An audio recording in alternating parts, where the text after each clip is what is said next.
तो हेलो दोस्तों, आपका स्वागत है फिर से अहिल्यादीप क्लासेस में। और हम जो सीरीज़ चला रहे हैं वो है लोअर पीसीएस मेंस जो उत्तराखंड का होने वाला है सितंबर में, उसकी। और जो पिछली क्लास मैंने शुरू की थी वो थी पेपर वन हिंदी, जो पेपर हिंदी का जो पेपर था, पेपर वन का जो पेपर वन जो था हिंदी का, सामान्य हिंदी का जो पेपर था उसे लेकर। ठीक है, सामान्य हिंदी। उसमें भी जो स्पेशल जो सेगमेंट था ड्राफ्टिंग वाला, वो मैंने कहा था वो मैं कंप्लीट करवाऊंगा, तो एक क्लास मैंने दे दी है। उसमें हमने शासकीय पत्र को देखा था, और आज हम देखेंगे अर्थशास्त्रीय पत्र को। ठीक है, तो शासकीय पत्र हमने क्या देखा था, एक तो परिभाषा देखी हमने पहले, उनकी प्रमुख विशेषताएं देखी शासकीय पत्र की, उसके प्रमुख अंग देखे हमने, पत्रांक संख्या जो वगैरह होती है, प्रेषक का नाम, प्राप्तकर्ता का नाम, ये सब चीज़ें हमने देखी। और उसके बाद हमने एक डेमो आपको मैंने लेटर दिखाया, ये उसका मैंने प्रारूप दिखाया किस तरीके अगर आपको प्रारूप बनाना हो। और फिर मैंने उसके बाद एक प्रॉपर आपको एक लेटर दिखाया कि आप किस तरीके से लेटर को आप लिखोगे। ठीक है, और एक लेटर हम आज और देख लेते हैं। उसके बाद उससे क्या होगा कि आपके जो बाकी जो डाउट्स हैं वो थोड़ा क्लियर हो जाएंगे। ठीक है, ये हमने कल देख लिया था। तो एक लेटर, दो लेटर है, एक अभी हम देखते हैं और इसे आप घर से करोगे। ठीक है, तो क्वेश्चन है कि सचिव माध्यमिक शिक्षा उत्तराखंड शासन की ओर से महानिदेशक विद्यालय शिक्षा उत्तराखंड को एक शासकीय पत्र लिखना है कि कोविड-19 का जो नया वेरिएंट ओमिक्रॉन आया है उसके संक्रमण को देखते हुए कक्षा 1 से 12 तक सभी शिक्षण संस्थानों का जो भौतिक संचालन है वो बंद किया जाए। तो यहाँ पे प्रेषक और प्राप्तकर्ता आप समझ गए होंगे कि कौन कौन है। ठीक है, तो प्रेषक आपके होंगे सचिव माध्यमिक शिक्षा उत्तराखंड, और प्राप्तकर्ता आपके होंगे महानिदेशक विद्यालय शिक्षा उत्तराखंड। क्लियर। विषय क्या है, कोविड-19 का जो अभी संक्रमण बढ़ रहा है, तो उससे संबंधित कक्षाएं जो शिक्षण संस्थान है उनका जो भौतिक संचालन है वो आपको बंद किया जाना चाहिए। तो हम शुरू करेंगे।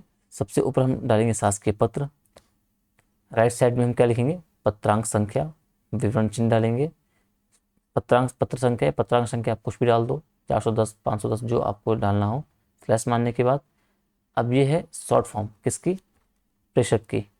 तो माध्यमिक का मा आ जाएगा, शिक्षा का स, और परिषद का प, तो ये होगा आपका माध्यमिक शिक्षा परिषद शेष 2024-25-26 जो आपको डालना है, और अंत में पूर्ण विराम मार दोगे आप। ठीक है, फिर मैंने कहा था प्रेषक आएगा, प्रेषक आप लिखोगे, कॉमा मारोगे, प्रेषक। फिर मैंने कहा था कि प्रेषक पे एक तो नाम आएगा और पदनाम आएगा और शासकीय पता आएगा।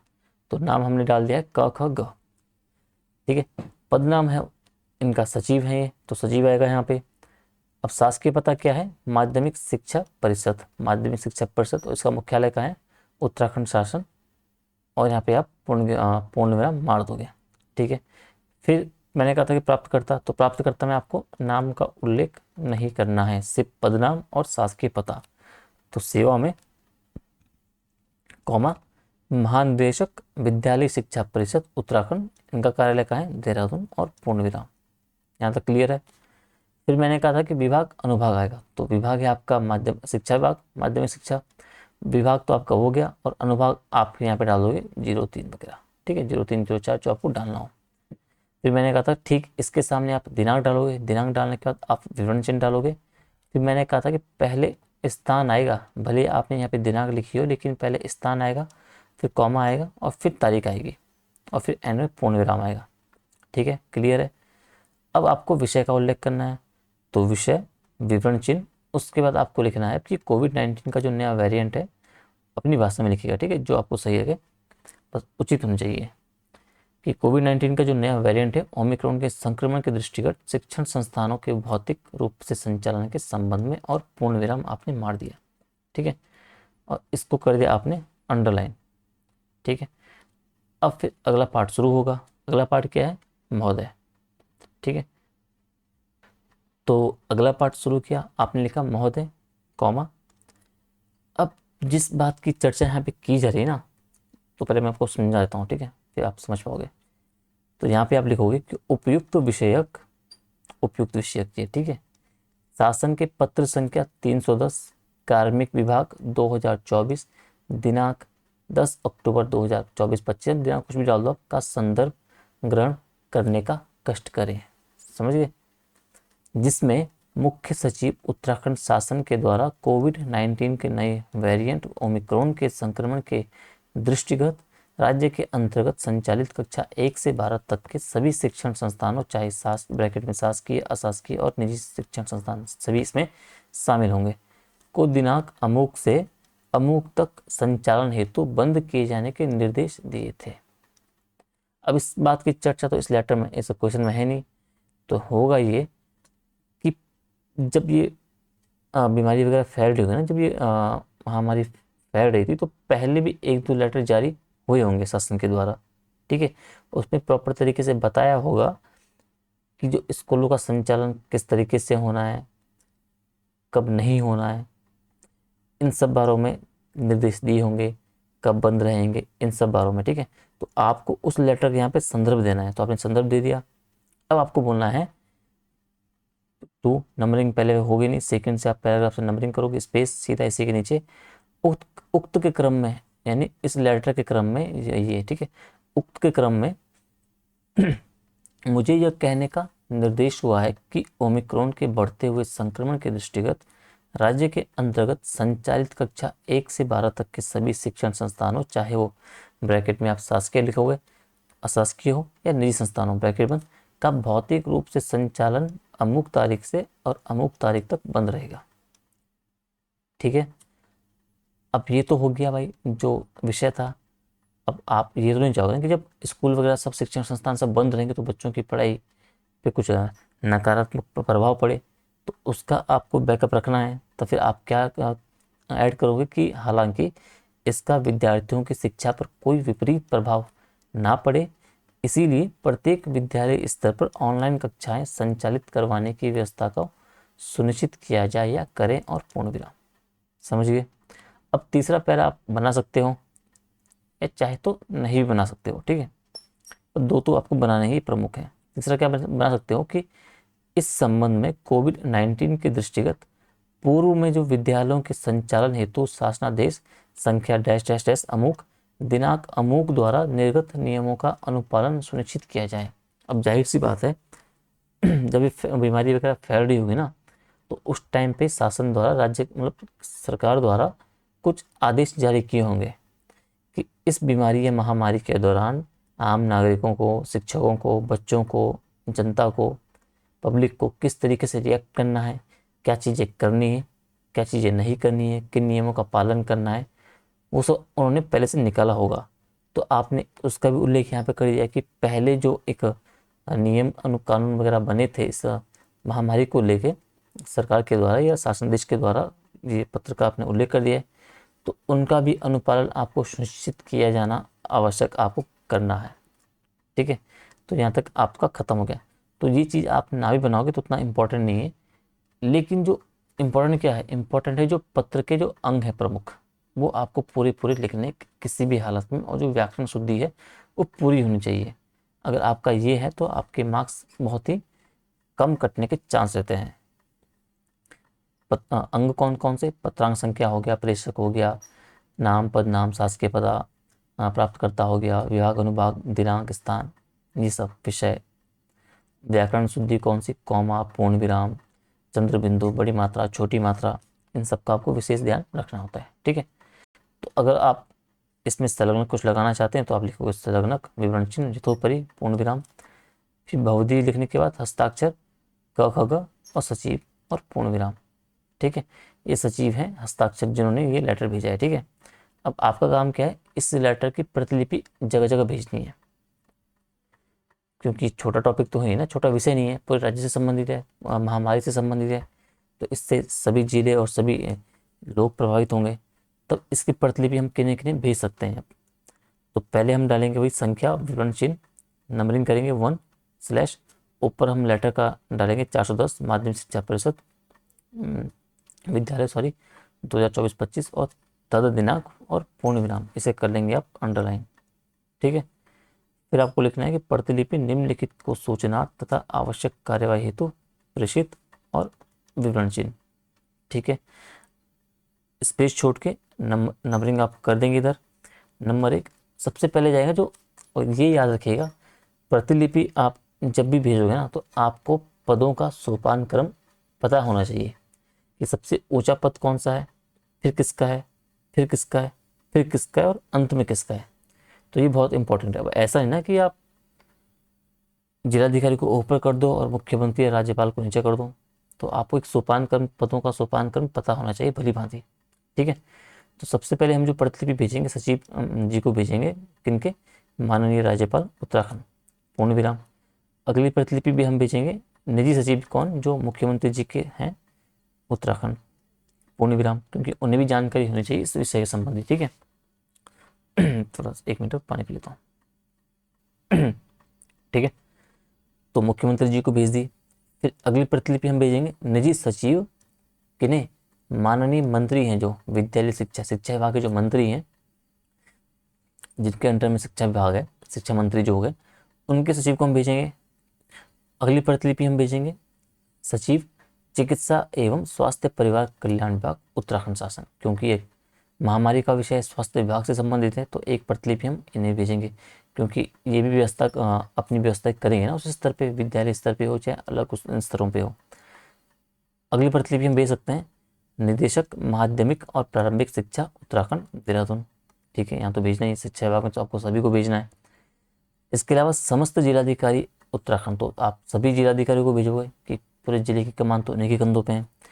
इसके अलावा जो मुख्य शिक्षा अधिकारी हैं, जो प्रत्येक जिले के समस्त मुख्य शिक्षा अधिकारी उत्तराखंड, उनको भेज दिया। और अंत में ये बात का उल्लेख आपको करना है, जो अंतिम प्रतिलिपि आप लिखोगे, वो क्या होता है कि प्रत्येक विभाग का, प्रत्येक जो कार्यालय होता है ना, उनकी एक विभाग की पुस्तिका होती है, जिन पे वो सभी अपने कार्यक्रमों का और जो महत्वपूर्ण चीज़ों का उनमें उल्लेख करते हैं, पत्रों का एंट्री, मतलब एक रूप से आप कह सकते हो।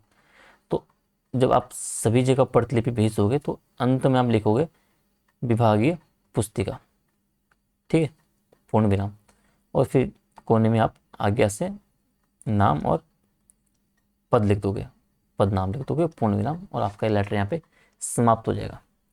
तो आई होप कि आपको ये शासकीय पत्र अच्छे से दिमाग में बैठ गया होगा। कुछ कमी या कुछ डाउट रह गए होंगे तो आप कमेंट करो, कमेंट कीजिएगा, मैं उसका डाउट अगली जो नेक्स्ट वीडियो आएगी उसमें क्लियर कर दूंगा। अब हम जो मेन आज हम जो शुरू देखने वाले थे वो है अर्धशासकीय पत्र। सॉरी, उससे पहले जो ऊपर एक और पत्र है, ये आपको आपका होमवर्क है, ये आपको खुद लिखना है बिना देखे।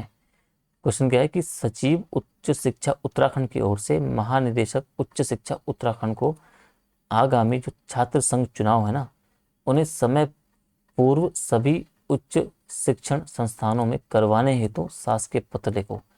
तो सचिव उच्च शिक्षा उत्तराखंड की ओर से आपको पत्र लिखना है, किसे, महानिदेशक उच्च शिक्षा उत्तराखंड को, कि भाई जो आगामी अभी छात्र संघ चुनाव हो रहे हैं ना, तो उन्हें समय पूर्व यथाशीघ्र तरीके से उचित ढंग से वो सभी शिक्षण संस्थानों, उच्च शिक्षण संस्थानों में करवा दिए जाए, इस संबंध में आपको लिखना है।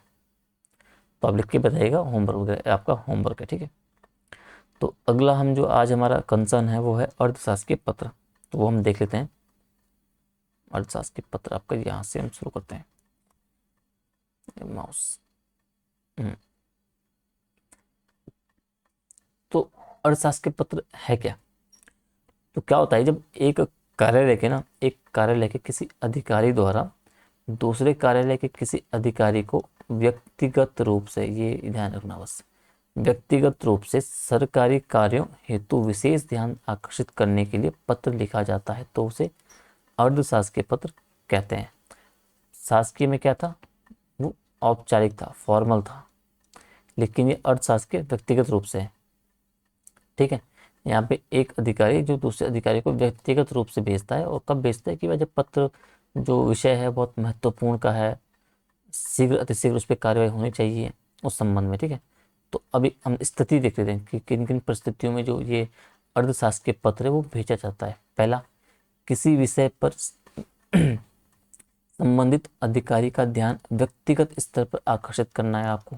ठीक है, यदि किसी औपचारिक पत्र में विलंब हो गया हो, यानी कि आपने पहले से कोई सरकारी पत्र भेजा हो, उसके जवाब में देरी हो गई हो, ठीक है, और आप चाहते हो कि उस पे उस संबंधित अधिकारी का ध्यान जाए, उसका ध्यान में लाया जाए उस पत्र को, शासकीय पत्र को, ताकि शीघ्र कार्रवाई हो सके, तब भी भेजोगे आप।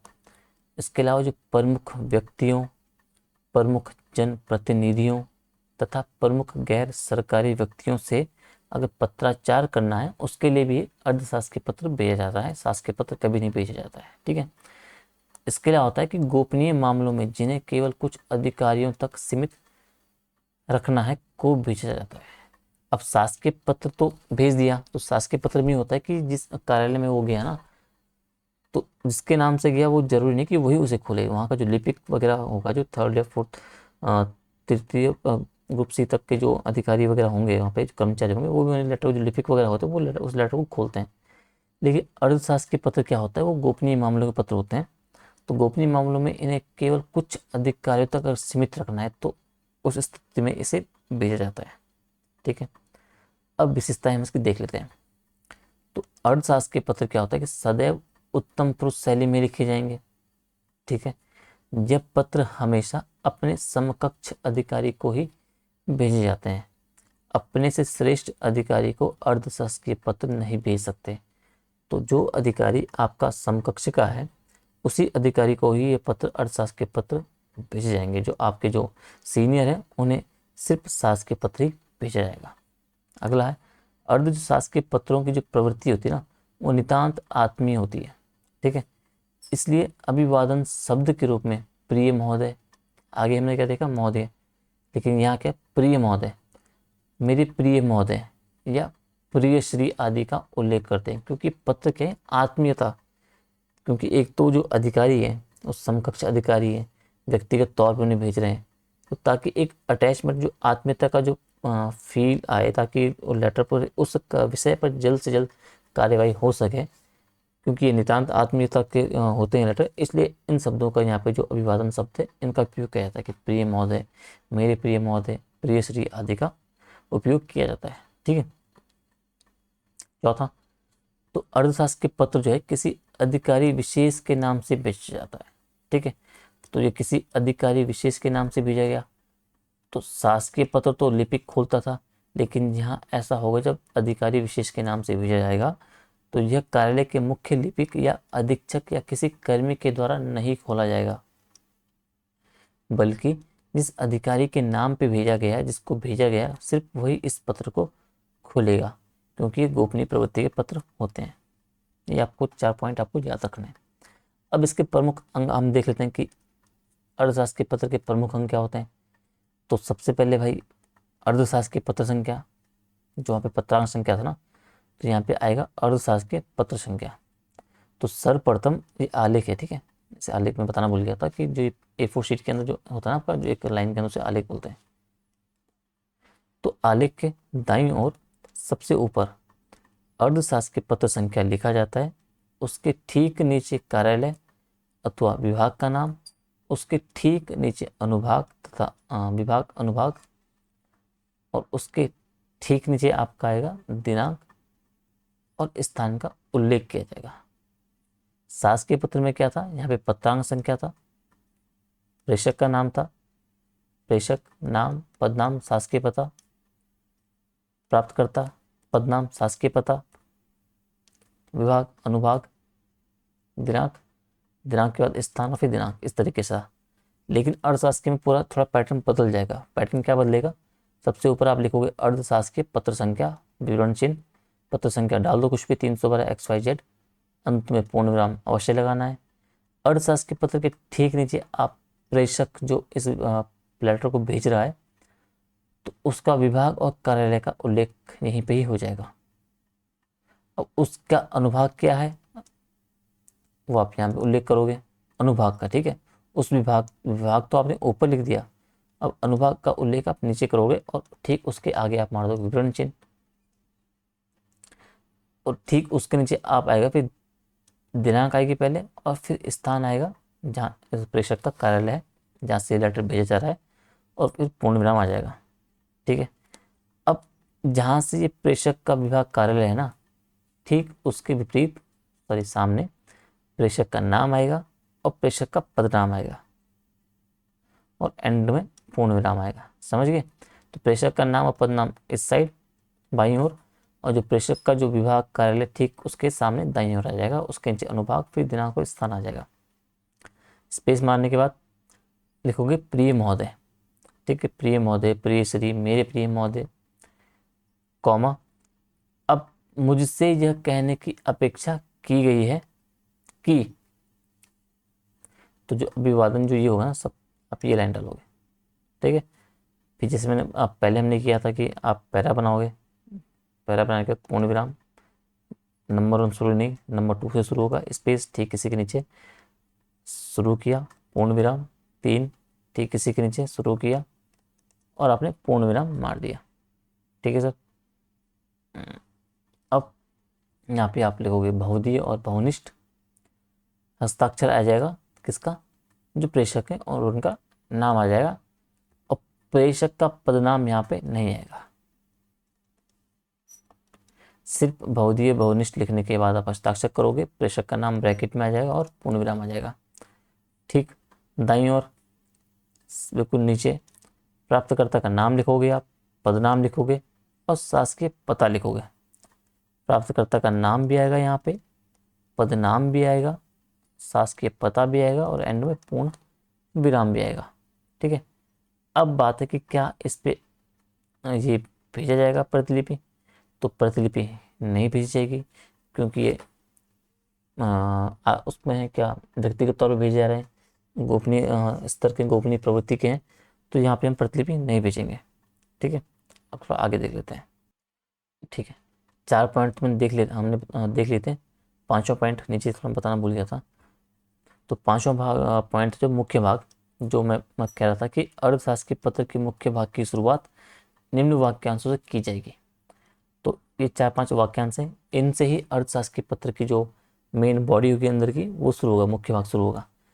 तो पहले मुझसे यह कहने की अपेक्षा की गई है, या मुझसे यह अनुरोध करने की अपेक्षा की गई है, या मुझसे यह निवेदन करने की अपेक्षा की गई है, या मुझे यह अवगत कराना है कि, या अवलोकन करने का कष्ट करें। इन वाक्यांश से जो आपका अर्थशास्त्र के पत्र का जो मुख्य भाग होगा वो शुरू होगा। और तो यही लाइन हमने ऊपर उपयोग की कि मुझसे कहने की अपेक्षा की गई है यहाँ पे। ठीक है।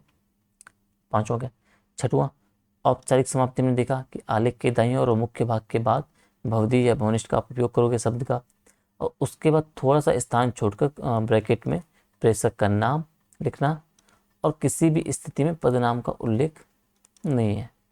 ठीक है। जैसे मैंने बताया था।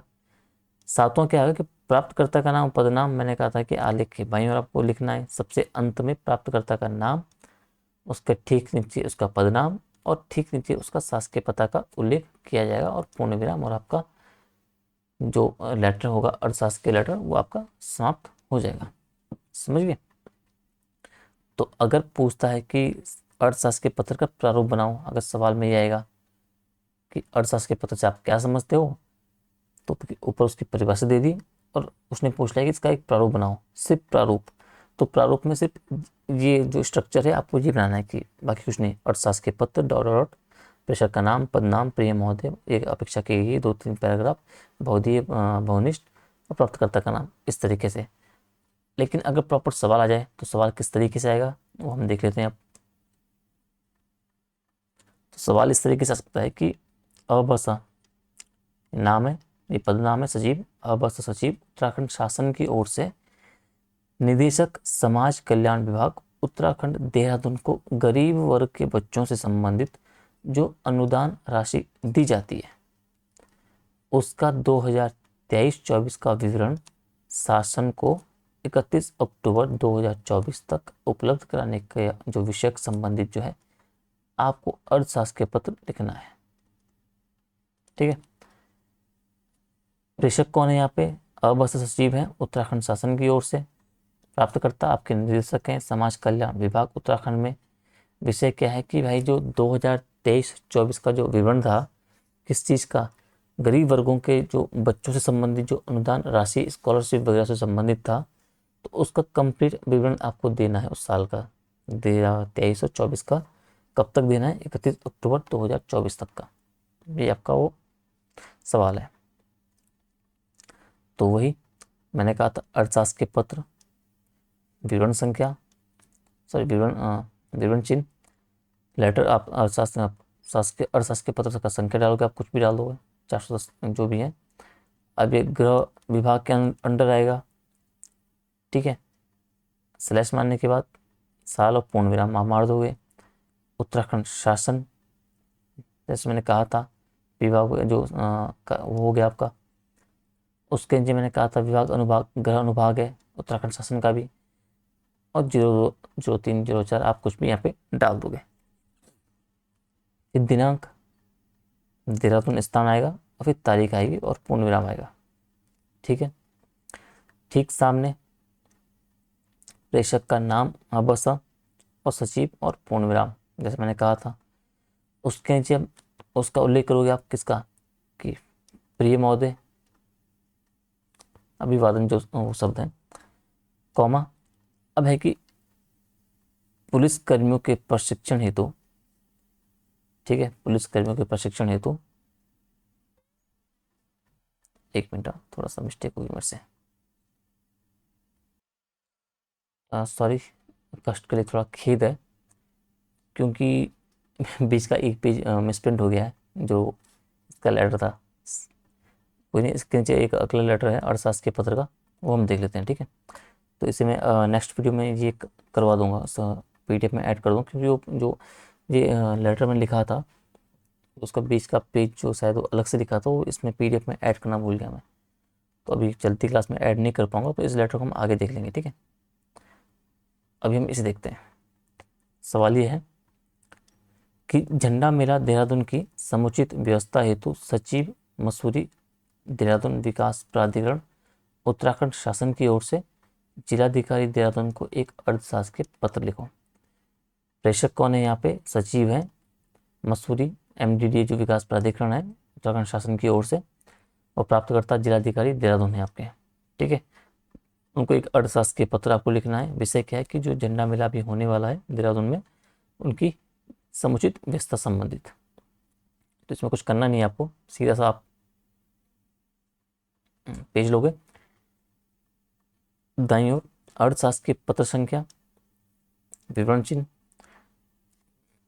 विवरण चिन्ह के बाद विवरण चिन्ह के बाद आप यहाँ पे 410 MDDA का सीधा उल्लेख कर दो, क्योंकि यहाँ से MDDA के द्वारा भेजा जा रहा है, मसूरी देहरादून विकास प्राधिकरण के द्वारा। MDDA कर दो, या फिर MDDA लिखना। ठीक है। स्लैश 2024-25 और पूर्ण विराम। ठीक है। उत्तराखंड शासन के अंतर्गत। ठीक है। तो इसका भी जो अनुभाग होगा, ये जो मसूरी देहरादून ये शहरी अनुभाग के अंतर्गत आएगा, तो यहाँ पे शहरी अनुभाग का उल्लेख कर दोगे आप, और 02 03 04 कुछ भी आप यहाँ पे डाल दोगे। दिनांक डालने के बाद विवरण चिन्ह, स्थान और तारीख का उल्लेख करने के बाद पूर्ण विराम आ यहाँ पे आ जाएगा। ठीक इसके सामने मैंने कहा था जो प्रेषक का नाम और पदनाम का उल्लेख करोगे। ठीक है। सीधा सीधा प्रिय महोदय, मेरे प्रिय महोदय, प्रिय श्री का उल्लेख करने के बाद कॉमा, कि झंडा मेला देहरादून की समुचित व्यवस्था विषयक शासन की पत्र संख्या 111 दिनांक 1 अमुक, मतलब पत्र संख्या अमुक दिनांक अमुक का अवलोकन करने का कष्ट करें। अब पहले भी इस संबंध में एक लेटर जारी हुआ होगा जिसमें इनके समुचित व्यवस्था सरकार के द्वारा या शासन के द्वारा की गई होगी, क्या क्या वहाँ करना है, मतलब सब चीज़ों को लेके। तो आपको इस लेटर का यहाँ पर उल्लेख करना है। यहाँ पे उल्लेख करने के बाद अब आप करो कि नंबरिंग करने के बाद कि इस संबंध में मुझसे यह कहने की अपेक्षा की गई है कि झंडा मेला के आयोजन से पूर्व ही मेले से संबंधित सभी समस्याओं का प्राथमिकी के तौर पर समाधान किया जाए, ताकि आम जनता को किसी भी समस्या का सामना ना करना पड़े, मेले में कोई अराजकता ना फैले। इसलिए 2 बटालियन PSC भी मेला अवधि तक क्षेत्र में तैनात की जाए। ये हो गया। इसके अलावा एक आप क्या बना सकते हो कि भाई भीड़ वगैरह होगी मेले में। ठीक है। तो प्राथमिक उपचार स्वास्थ्य विभाग, मतलब प्राथमिक उपचार की व्यवस्था वहाँ पे की जा सकती है, तो प्राथमिक उपचार का भी आप उल्लेख कर सकते हो यहाँ पे। ठीक है। कि जिलाधिकारी से निवेदन है कि मतलब इस संबंध में कि प्राथमिक उपचार सभी जनता को हितों को ध्यान रखते हुए एक जो प्राथमिक जो उपचार की व्यवस्था एक काउंटर इस तरीके से इसका भी उल्लेख करना है। साथ ही जब अब झंडा मेला काफ़ी 14-15 दिन चलेगा शायद, तो सुबह से लेकर शाम तक मेला चलेगा, तो उसके बाद वहाँ काफ़ी गंदगी वगैरह तो होगी ना, कचरा रहेगा, तो साफ सफाई संबंधित भी आप वहाँ पे कर सकते हो उल्लेख, जिलाधिकारी से निवेदन कि प्रॉपर साफ सफाई का भी वहाँ पे प्रॉपर तरीके से वो किया जाए। तो जो आपको लगता है इम्पोर्टेंट कि एक मेले के लिए जो चीज़ें वहाँ होनी चाहिए, उन सब चीज़ों का आप पैरा बना के आप उल्लेख कर दोगे। आपका मेन बॉडी हो गया लेटर का। दाईं ओर भवदीय भवनिष्ठ लिखने के बाद नाम और पूर्ण विराम आप मार दोगे। बाईं ओर आप जो प्राप्तकर्ता का नाम, पदनाम और शासकीय पता आप यहाँ पे डाल दोगे और आपका यहाँ पे जो अर्थशास्त्र पत्र है वो समाप्त हो जाएगा। तो क्लास आज ठीक है, आधा घंटे की हो गई है, तो इसको हम यहीं पे रुकते हैं। तो आज हमने अर्थशास्त्र के पत्र देखा। इसके जो बीच के एक दो पत्र रह गए हैं वो मैं कल आपको ऐड कर दूंगा, वो कल मैं बता दूंगा आपको। तो पहले हमने शासकीय पत्र देखा, फिर हमने अर्थशास्त्र पत्र देखा। ठीक है, आपको इन दोनों का उल्लेख करना है, रिवीजन करना है, अच्छे तरीके से रिवाइज करना है, चीज़ों की परिभाषा, विशेषताएं, अंग, उन सबको आपको देखना है। ठीक है, और फिर जो बाकी की आगे की चीज़ें हैं वो आपको बताऊंगा। हाँ, जो ये लेटर की बात कर रहा था मैं, इसे आप होमवर्क के रूप में ले सकते हो। बाकी फिर मैं इसे आप पहले खुद से लिखिएगा, फिर इससे जो मैंने प्रॉपर लेटर बता रखा है, लिखा हुआ है, वो आपको मैं दिखा दूंगा और शेयर कर दूंगा अभी नेक्स्ट वीडियो में। ठीक है, तो दो लेटर हमने देख लिए, शासकीय और अर्थशासकीय। अब अगला जो हमारा हम देखेंगे वो है कार्यालय आदेश। ठीक है, वो हम नेक्स्ट वीडियो में देखेंगे। शासकीय और अर्थशासकीय में कुछ चीज़ें अगर रह गई है, कुछ चीज़ अगर आपको कुछ डाउट आपको रह रहा है तो आप कमेंट कर सकते हैं। कोई भी परेशानी आ रही है, कोई कमी आ रही है, कुछ चीज़ों जो चीज़ें समझ नहीं आ रहा है, वो सब चीज़ आप कमेंट वगैरह कर सकते हो। मैं उसका सलूशन नेक्स्ट वीडियो में पक्का करने की कोशिश करूँगा। तो ठीक है, दो लेटर आपके हो गए हैं, बाकी के एसएससी में नेक्स्ट क्लास में पूरा करवा दूंगा। तो हम करेंगे ऐसे ही कि मैं पहले आपका लेटर का सेगमेंट एक सीरीज में पूरा करवा दूंगा। 9-10 क्लासेस में जितना भी होगा आपका जो ड्राफ्टिंग वाला एरिया है वो पूरा करवा दूंगा। उसके बाद जो दो टॉपिक आपके और बचते हैं उनमें मैं ख़त्म कराऊंगा, और देन उसके बाद में आपका 3-4 क्लासेस में आपका एसए का निपटा दूंगा। तो इस तरीके से हम आगे चलेंगे। तो आपका जो मेंस का जो एक प्रिपरेशन रहेगा उसको थोड़ा सा हेल्प मिल जाएगी आपको। बाकी आपको क्लास कैसे लग रही है, कुछ कमी फीडबैक आप प्रॉपर तरीके से दे सकते हो। क्लासेस को लाइक करो, शेयर करो, कमेंट करो ज़्यादा से ज़्यादा बच्चों के बीच, ताकि ज़्यादा से ज़्यादा बच्चों को इसका फ़ायदा मिल सके। तो आज के लिए इतना ही, जल्दी मिलेंगे अगली क्लास में, तब तक के लिए धन्यवाद।